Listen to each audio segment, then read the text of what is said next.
Hello and welcome to our weekly World Climate Change News. I'm Alexandra and today we will discuss the following topics. European companies are tackling climate change. EU strengthens greenwashing regulations. NATO to reduce military emissions to fight climate change. Intolerable heat in the tropics. Climate change could increase the spread of malaria. Food systems impact on emissions. Amazon CEO to spend billions on climate causes. So shall we begin? European companies are tackling climate change. 25% of the best-performing European companies have reduced their emissions by 15% compared to pre-pandemic levels, according to a recent research of a global consulting company. The research also shows that 56% of these companies have a transition plan towards net zero emissions to fight climate change. However, at this rate, European companies will meet 2.7 degrees Celsius temperature increase, which exceeds the 1.5 degrees Celsius Paris Agreement levels, and thus climate actions by them must be accelerated. EU strengthens greenwashing regulations. As part of new EU finance rules, the financial firms providing products or services in the European Union will have to begin to disclose how sustainable they truly are. The legislation is called the Sustainable Finance Disclosure Regulation, and it aims to support firms who truly contribute to the fight against climate change. This will help eliminate the trend of inauthentic claims of sustainability being made by firms marketing their credentials to European clients. NATO to reduce military emissions to fight climate change. The NATO Secretary-General Jens Stoltenberg invited to Brussels the US climate change envoy John Kerry and stated that the military alliance must cut its military emissions as part of a greater move to tackle climate change.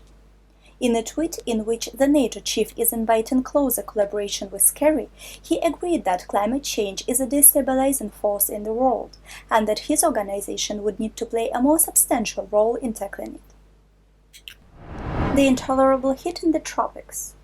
The tropics, which will be home to half of the world's population by 2050, will experience intolerable weather conditions if climate change is not managed and global warming exceeds 1.5 degrees Celsius.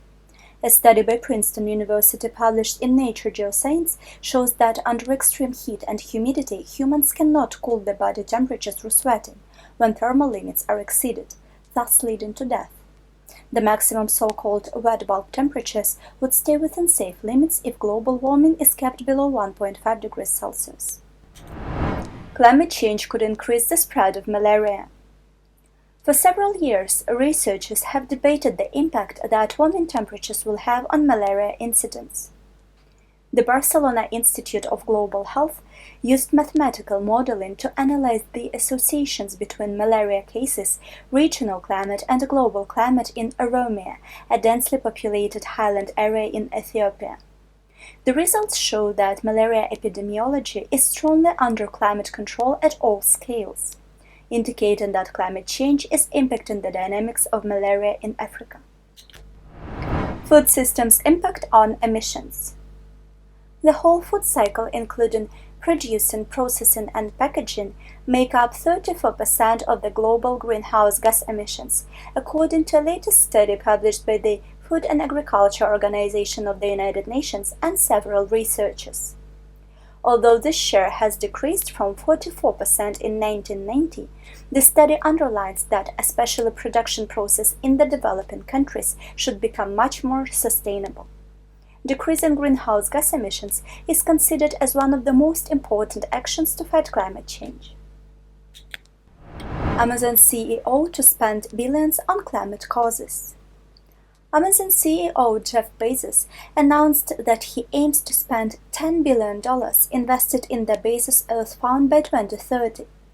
Meanwhile, the magnate will step down as the Amazon CEO to focus on philanthropic and science interests. The Bezos Earth Fund, led by Andrew Steer, will invest in science, NGOs, activists, and private sector to help tackle climate change through new technologies and driving policy change, while also tackling social injustice, considering how climate change disproportionately impacts the marginalized communities. Thank you for watching. This was Alexandra for Weekly World Climate Change News. If you find this interesting, subscribe to our channel and join us here next week.